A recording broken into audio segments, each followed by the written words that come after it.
Todd Talks. Who are you really, right? Good question. Great question.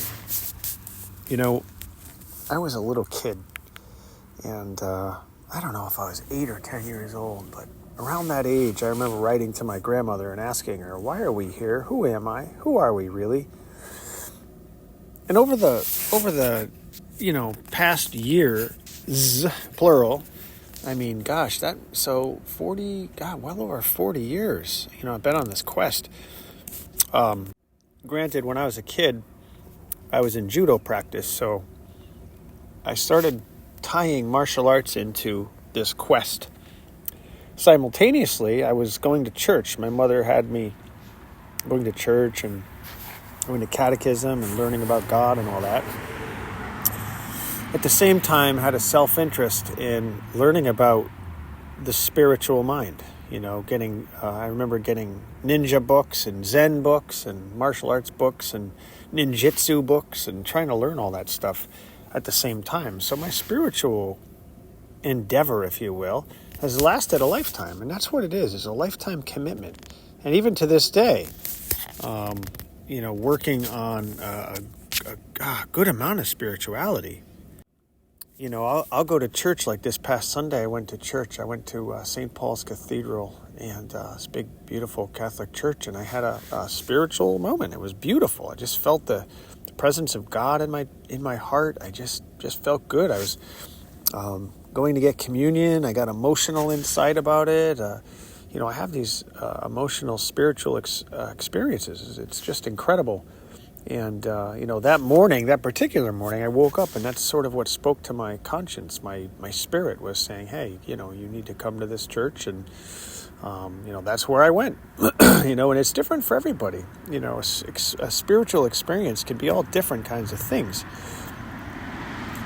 But anyway, it's the journey. Don't ever feel like your spiritual adventure has like an ending to it. I mean, the great mystery of life is pretty incredible, and the experience is different for everybody. My experience is different than your experience, and different than her experience, and his experience, and so forth and so on. And but there's never an ending. The great mystery starts before you or I are ever born, right? Life is in God's hands. Life is just incredible. It's beautiful. And it unwinds as it should. So try to remember when people ask, who are you? You could say it's your name. So, I could say my name too. My name is Todd Mitchell, right? Well, no. Those are two words. Those are two words that my mom and dad gave me. They gave me my first name and my last name. And the same with you. You got a name. Somebody gave you a name. That's not who you are. You say, okay, well, I'm this body. Well, what part of your body? The liver, the cell, the trillions of cells that are in our body, the cells that die. Every single second, every single moment, there are cells in me that are dying and cells in me that are being replaced. So is that me?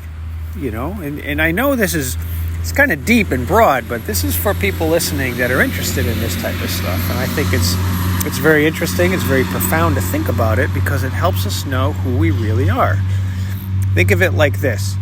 Imagine this beautiful spiritual being. Let's call it God. Let's just be fair and call it God. Okay, this big, beautiful spiritual existence. And it exists in all things. Be it a blade of grass, a tree, a bird, a cow. It could be a stone. A stone has active molecules and atoms in it. Granted, they're moving slowly, but they're there. And then this spirit moves within us too. It moves within you.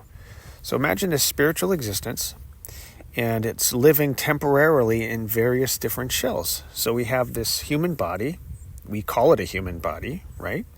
Imagine it with no names. What is it?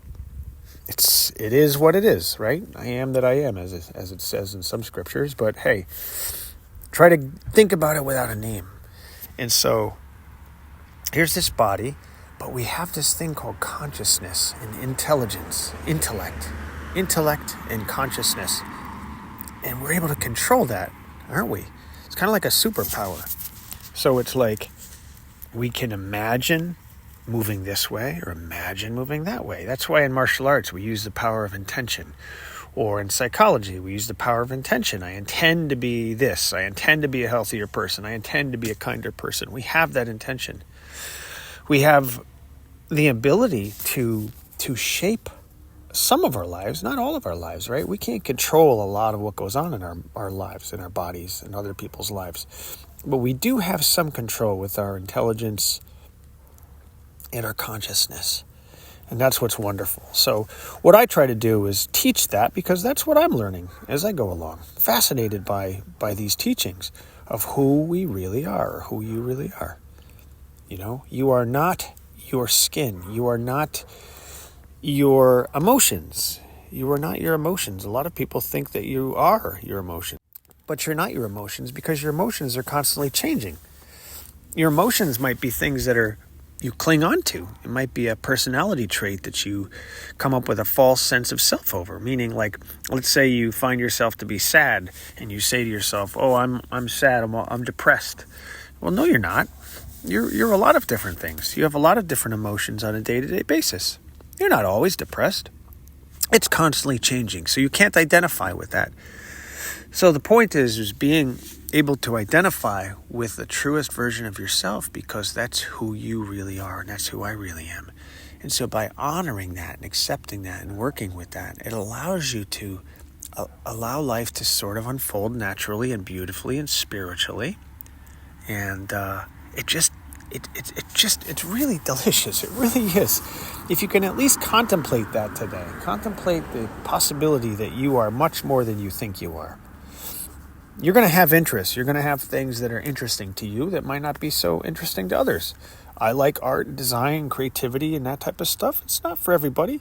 You might be a doctor, a lawyer, somebody who likes to work with animals or children, or handicapped kids. My daughter works with autistic kids, and it's amazing how she can work with them. It's not for everybody. Everyone has different tastes, different likes. And that's the key right there, too. That's a spiritual experience.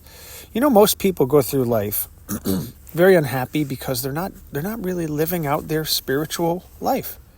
And spiritual life doesn't mean go to church. That could be a part of it, but a spiritual life is sort of like a childlike smile, a childlike spirit of wonder. It's finding out all the things that bring you joy. Think about some of the things that bring you complete joy, that you really love. And there's a hint here. It usually involves other people. Seldom is the joy I'm talking about self-gratification. If you're pleasing yourself somehow through one of your senses. Although there's nothing wrong with that. I'm talking about a deeper sense of joy. Something that's fundamental, that goes way down deep into the roots. It's part of life itself. And that is spoken to you through God, to your heart, by means of you're going to enjoy this. For example, let me give you an example. So let's say if I were to imagine me, going into a machine shop and cleaning grease out of the gears and such, being a sort of a mechanic janitor type of person. That just doesn't seem appealing to me, okay? Maybe becoming a tree worker, climbing up in trees and cutting down trees and things. That doesn't appeal to me, okay? But flying jets or racing cars, or maybe working on car engines, or and the things I do now, writing books and helping other companies and customers and people developing creative material, because I love being an artist. I am an artist. I was created that way. That's something natural to me. That's what I'm talking about. Tapping into things that you're naturally good at. But not just naturally good at, something that you can enjoy, especially if you give yourself permission to enjoy it. That's the key. Often we get to choose whether we enjoy it or not, too. It doesn't always come to us. It doesn't always come to us naturally, like, wow, bingo, I'm going to enjoy this. Sometimes we have to literally push ourselves to enjoy it and say, hey, you know what? If I choose to be grateful and happy about this situation, I can. Try that. Give that a try today. So try to give some thoughts to who you are really, or who I am. Think about your name. That's just a name that was given to you by your parents. Think about your career and all the things around you. Think of it this way. Think of everything you are today at this very moment are usually based on choices that you make. Well, you might say, well, no, you don't understand. I was handed a bad deck of cards here. It's not my fault. Well, there may be some truth behind some of that, circumstantial truth behind that, right? Because we can't sometimes help how others treat us, but we can react to it. We can make a different decision today, right now, today. Start taking action, saying, hey, you know what? I'm going to be healthier, I'm going to be happier, I'm going to be freer. And by the way, let me talk about success for a second here. Success isn't always about money. A lot of people have this misconception, myself included. We're brought up and we grow up with this horrible misconception that, to be successful, you need to be a millionaire. That's generally what people think. But you think of somebody like Mother Teresa. She's very successful and not very wealthy, right? Some of the happiest people I know are not wealthy at all. It's not about wealth. Wealth can be a component of success, so you may be successful. I've considered myself successful because I've been able to raise a family by being a creative person, helping people do creative projects for their businesses, right? And teaching martial arts and wellness to people. I don't make a lot of money on that. I don't want to make a lot of money on that. I consider it successful because I enjoyed it and I enjoy helping other people. And if I've been able to help other people and they're happier and healthier because of it, to me that's success. Raising a family on creative, independent creative agency services and some of the entrepreneurial things I've done have brought some levels of success because I've been able to raise a family doing what I'm good at. I'm grateful for that. That's another key word, grateful. Being grateful for things changes and reshapes everything. So give that some thought. It's not always, success is not always about the money. It's not always about feeling on top of the world and, all that kind of stuff. I mean, happiness and joy sort of come with you just letting go and letting God, unwinding and just trusting that whatever it is that needs to happen has to happen, but you have to put some effort into it. So I guess one exercise I'd say is maybe start with writing a list of things. Just write down or contemplate or think about them, but try to write them down. It's better to see it on actual paper. But what is it you enjoy? What brings you great joy in life? What is that? What is it that brings you amazing, great joy? Makes you happy. That's all. Just make a simple list of that kind of stuff. And then start taking steps to go in that direction. And the more you do that, the more you go on this quest and start to fill your brain with podcasts like this one or others. There's so many others. Books.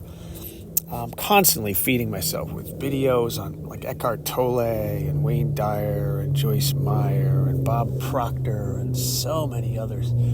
Filling my soul with all of this incredible, magical, beautiful stuff. Reading the Bible, reading the Tao Te Ching, reading all kinds of different religious scriptures and things. Just trying to learn and absorb what I can to hopefully enjoy it, but also to share it with others. And that's what I'm geared up to do, to share with you. So I encourage you to share, to grow, to learn, and to explore and try to find the deepest version of who you are, which is very easy. It's relaxing. It's getting into a calm, relaxed, meditative state. Go into nature, sit in nature quietly. Go take a walk somewhere. Sit down and relax. Find a nice quiet place and just smile in gratitude. Be grateful that you're sitting there alive and breathing and just contemplate all the things that may bring you joy. And remember, you can always change your life at any second. You can change it. You can change it by starting by thinking differently. That's the key. It's a very creative solution to this problem, is thinking differently. There have been many businesses in time that have used that metaphor, think different, right? And that's what you can do as well. So try to give that some thought today. Try to think different and remember who you really are. Try to tap into and imagine the spirit inside of you, the spiritual side of you. It's quite beautiful. And the more you do it, the more wonderful it feels, and the more you start to change. You start to change from the inside, from a spiritual sense. Not so much on the physical, it's more on the spiritual. It's on the inside, it's on the guts. You just become more relaxed. You're not as bothered by things as much anymore. You're not as reactive. But beware, I'll give you one warning. One thing that can happen is you get a little dull because you start to be so relaxed that you fail to take action. So the secret spot is right there in the middle there somewhere. You attain enlightenment, you're relaxed, but you're also conscious and able to use mindfulness and just the power of intention to get things going and get things done. So give those things some thought today and see what that does for your mind, for your heart, and start yourself on a new journey. I think you're going to be pleasantly surprised.